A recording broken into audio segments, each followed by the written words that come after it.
Hey guys, Vic here from Theme Park Chasers, and the new decade is almost here, and 2019 was a great year in my opinion. So I decided to bring back a certain type of video, which is top 10 lists, and also I'm going to start editing my videos starting with this one. So today I'm going to be talking about my top 11 most anticipated roller coasters in America. I'm not going to be counting those coasters built in Europe, but I'm really looking forward to those too whenever I get the chance to visit that continent. So let's get into the list and see how I rank these roller coasters. Number 11, Sidewinder Safari at Six Flags Discovery Kingdom. Sidewinder Safari is a Zamperla spinning wild mouse going to Six Flags Discovery Kingdom in Vallejo, California. This will be the park's first spinning coaster ever since Candymonium. The Gersolauer spinning coaster has been relocated to Six Flags Mexico. The reason why this coaster is low is because this is a clone, and also it isn't really that thrilling.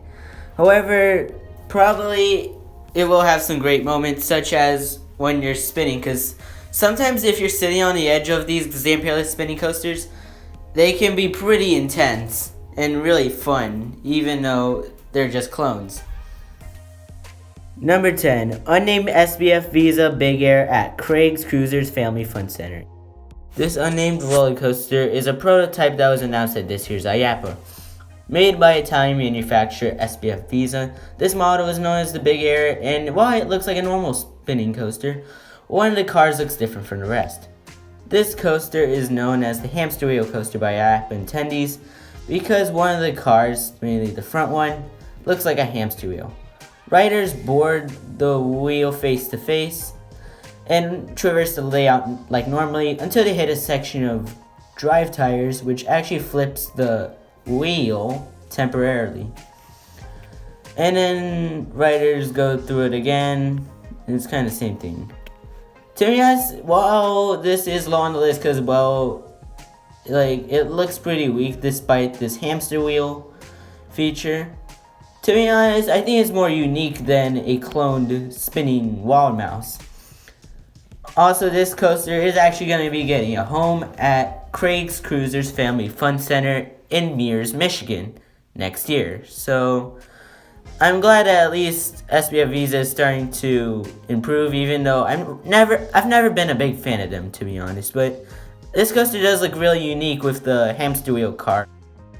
Number 9, Aquaman Power Wave at Six Flags Over Texas. Aquaman Power Wave is a mock rides power splash opening at Six Flags Over Texas in Arlington, Texas next year.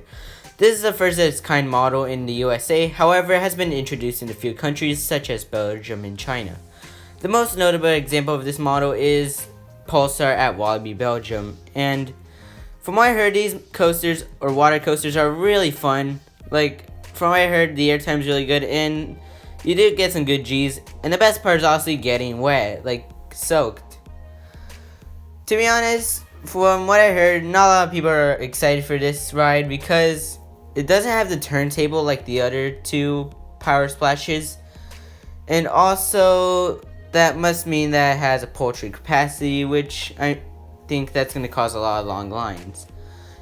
Also, this did come from Six Flags Dubai, which was a canceled Six Flags park. So it's really interesting that some of the remnants of that park came to the other Six Flags parks in the USA.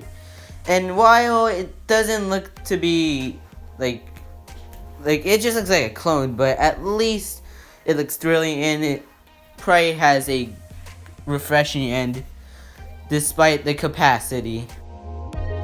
Number 8, Emperor at SeaWorld San Diego. SeaWorld San Diego is getting its third newest roller coaster, which is Emperor, a B&M dive coaster opening next year.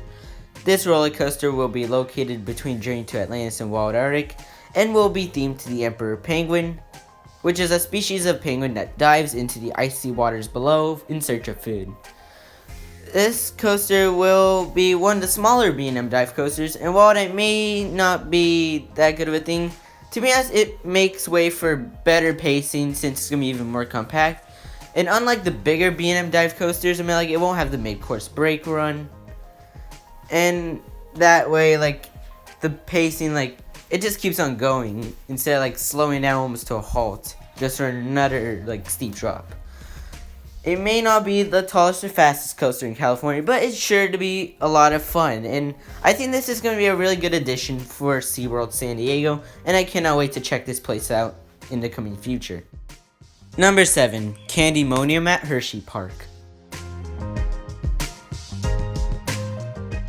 New for 2020 at Hersheypark in Hershey, Pennsylvania is Candymonium, a B&M hyper located in the all-new Chocolate Town section of the park.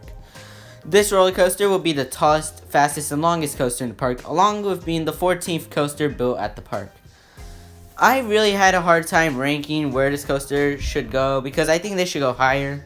I decided to leave it at number 7, but to be honest, it looks like an awesome coaster, and also one of the more picturesque coasters, especially that being turned over the chocolate fountain, the kissing fountain. I'm not sure what it's called. But to be honest, I really like how they themed it to Hershey products, chocolate. Like, each train is themed to a different candy, such as Reese's, Twizzlers, and Hershey's Kisses. And the track looks like chocolate, as it fits the theme of the Hershey's chocolates, which is why the park's called Hersheypark. Like, they have a lot of chocolate stands. But aside from that, the airtime looks like really good.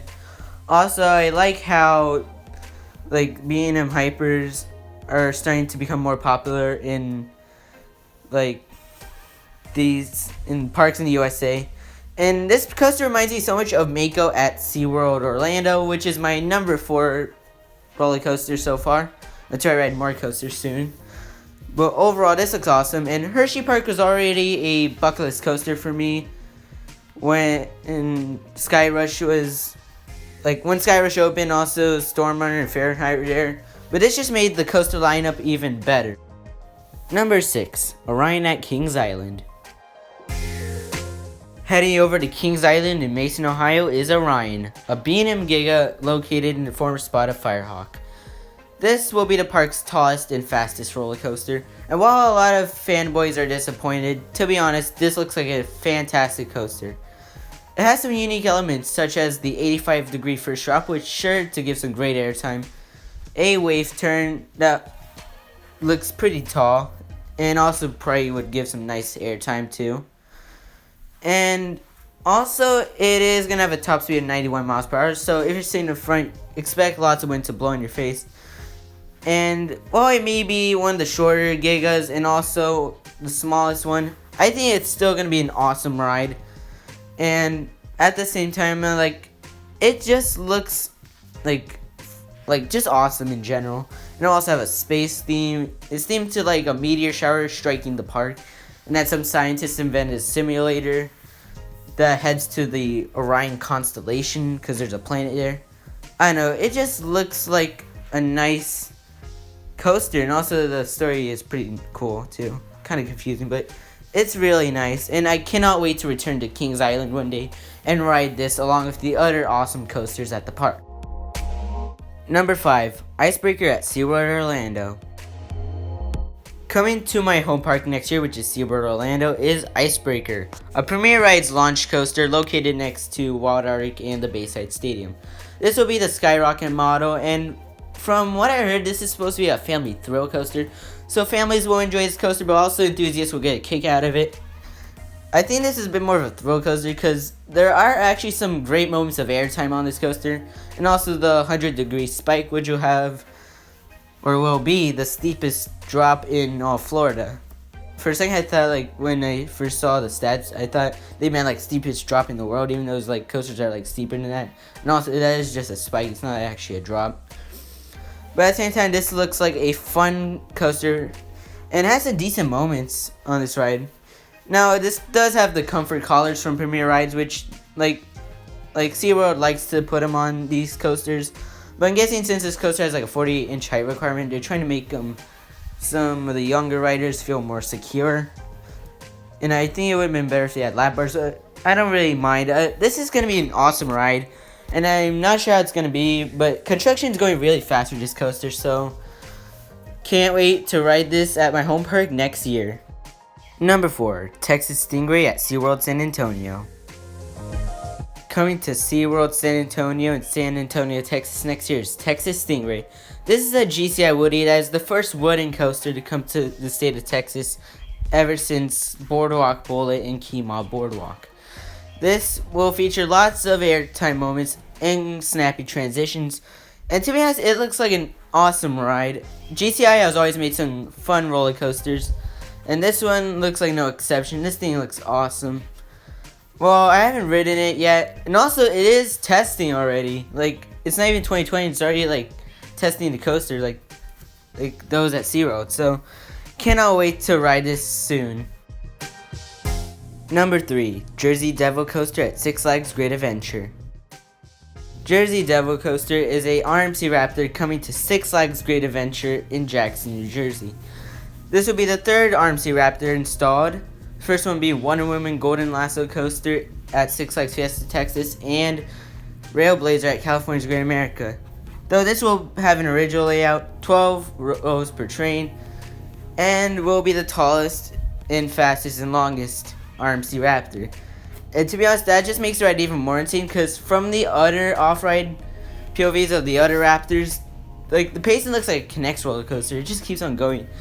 Now imagine taking it at a much larger scale, like adding more airtime hills and other elements, and it's just gonna be chaotic. Like, these things are freaking insane, and I cannot wait to ride one in the future.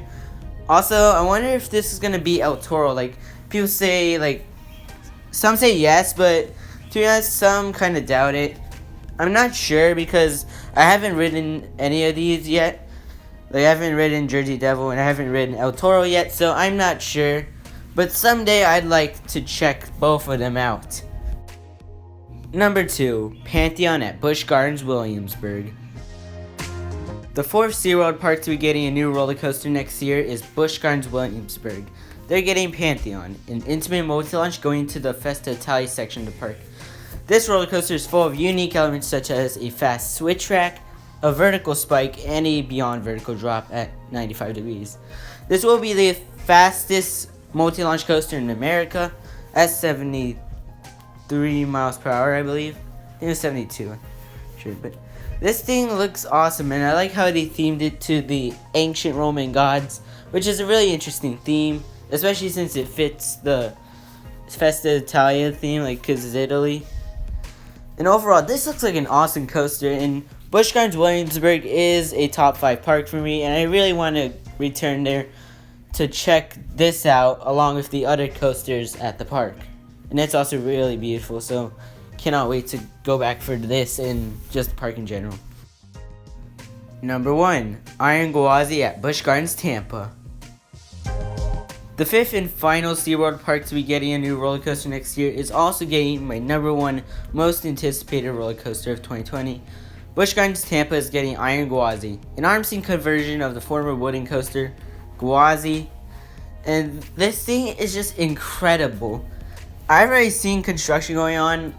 Like, I think last Saturday I was at Busch Gardens Tampa, and I saw the coaster being topped off. Well, it was already topped off, but it just looked so freaking massive. Like, I just can't describe it. Like, I mean, most of the elements look freaking insane, like the death roll element, the beyond vertical drop, even though it's only like 1 degree steeper than Steel Vengeance is at Cedar Point.